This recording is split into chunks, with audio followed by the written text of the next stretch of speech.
ticker symbol ETN is down over 6% in the past year. And today we'll be looking at an incredibly managed company which has a very profitable business model and which is experiencing highly predictable growth, with a net income growth in the past year of over 18% and consecutive quarters with stable but expanding net margins. So today we'll be looking at Eaton, a power management provider. In their annual report, they describe themselves as an intelligent power management company which is dedicated to improving the quality of life for people everywhere. They basically create products for different uses, including data centers, utilities, industrial, commercial, machine building, residential, aerospace, and mobility markets, but everything focused on power management or electricity. We can divide their offerings into 4 major segments to shine light on what they actually produce, starting with the electrical segment, where they have products and systems for power management solutions, energy efficient solutions, and even industrial automation systems. This is their main sector, and as we stated previously, it mainly focuses on allowing businesses or residences to optimize their use of electricity or of energy. Next, they also work with the aerospace industry, where they produce components and systems for hydraulic control, fuel systems, and flight control. Now, this is one of those sectors where they don't necessarily focus on power management, but they use all of their engineering know-how and their capabilities in order to expand their products and their offerings into other profitable segments. Number 3 is the vehicle segment, where they produce components and systems for transmission performance, fuel efficiency, and even braking technologies. Now, one thing to note from this segment is that last year in 2024, almost 30% of their sales were made to the 2 largest clients, which can signal a lot of dependency, which is not always great because if one of these clients leaves, it will make a huge dent on the financials of Eaton. And last but not least, they also work with e-mobility, which includes electric vehicles. And here they offer electrification solutions for electric vehicles, including power distribution, charging infrastructure, and even energy storage solutions, which can include, for example, batteries. And here, again, last year in 2024, almost 30% of their sales were made to the 3 largest clients. Now, when we look at their financial analysis, this company is very solid, as they have a return on capital employed at 15%, which is right where our threshold is. They have an interest coverage ratio of 34 times, meaning that they won't have to worry about debt anytime soon.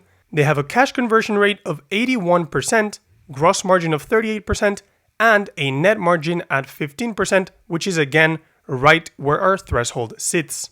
And when we look at the financial evolution from this company, we can see that their revenue, their gross profit, and their net income have all been improving quarter after quarter. This is because they have managed to increase their revenue at a pretty consistent pace, but their gross margin and their net margin have been improving every single quarter at a very solid pace. So their bottom line is experiencing a double effect growth. The first one being top line growth and the second one being margin expansion. And as we always say, the efficiency ratios are usually closer linked to net income, which is why we can see that they have been rising quite consistently for the past 3 or 4 years, with return on invested capital sitting way above 20%, which is the one that we like to focus on from here. And when we look at their balance sheet, this looks very nice, where we can see that, alright, their liabilities have been increasing year after year, but their assets have been increasing at a much faster pace, which has allowed their current ratio to be fairly stable and sit at a pretty conservative level. And when we look at their fundamental analysis, I'm happy to say that this company gets a very solid 7.5 out of 8 ticks. Starting off with their low liability risk, which we were able to see due to their over 30 times interest coverage ratio. Then they have a solid balance sheet as they can pay all of their short-term liabilities only by using their current assets. And I'm happy to say that they generate extremely consistent cash flows.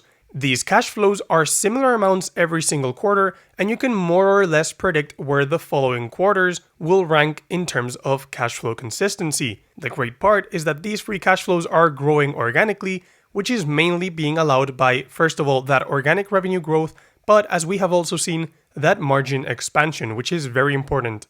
And it's key to say that by organic we mean that they don't require acquisitions in order to grow these values. Next, they do pay a very solid dividend, which has been growing, and we will see in the following slide, but additionally, they are conducting share buybacks, And last but not least, the two most important points, the pricing power and the existing moat, I do believe that Eaton meets them both. Now, we define pricing power as the ability of raising our prices above the rate of inflation for a pretty long time without losing a substantial number of clients. And in the case of Eaton, as most of the solutions that they offer are geared towards allowing either individuals or businesses to become more efficient with their energy usage, this usually implies that these final clients will save up on costs by using Eaton's services. This gives them a lot of leverage to have a high price on their solutions, because people will be a lot more inclined to purchase this if they know that a company with such an amazing brand is behind it and will allow them and ensure that they will spend less on these costs in the future. Additionally, most products that they generally offer are very complex, require a lot of know-how, and are generally very difficult to produce. Specifically, we focus on their aerospace segment. This means that there are not many competitors that can actually offer these products, and specifically not at the same quality that Eaton is producing them at.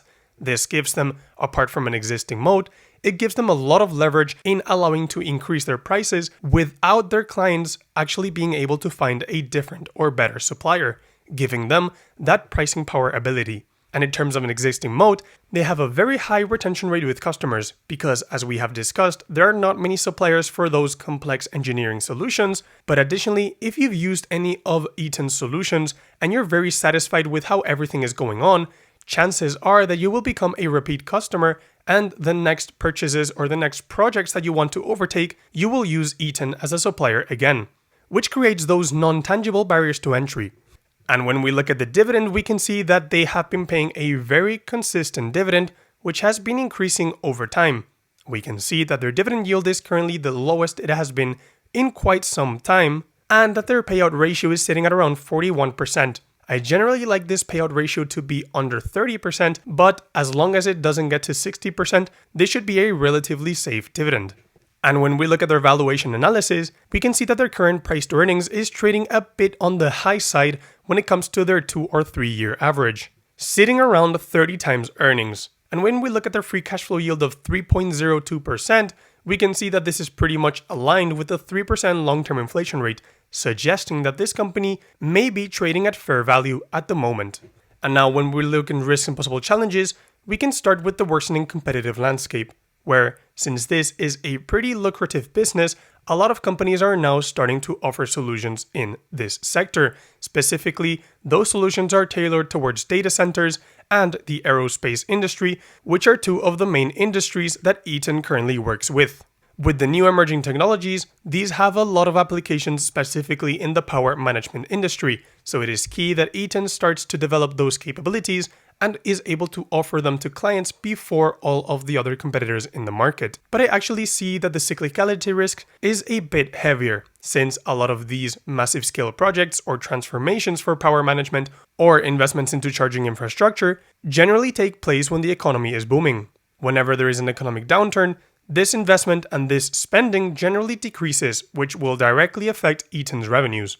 And now before we move on, please remember that I'm not a financial advisor and this is not financial advice, so please do your own due diligence. However, I believe that this company is developing a strong competitive advantage. They currently have consistent and predictable cash flows, and they have a higher return on capital employed, which is improving quarter after quarter. So I believe that this is a good company, and I believe that this could be a good investment, especially because it's a very well managed company. So as always, thank you for watching. This has been the Cashflow Compounder. Join the free Patreon for extra content, and I'll see you in the next one.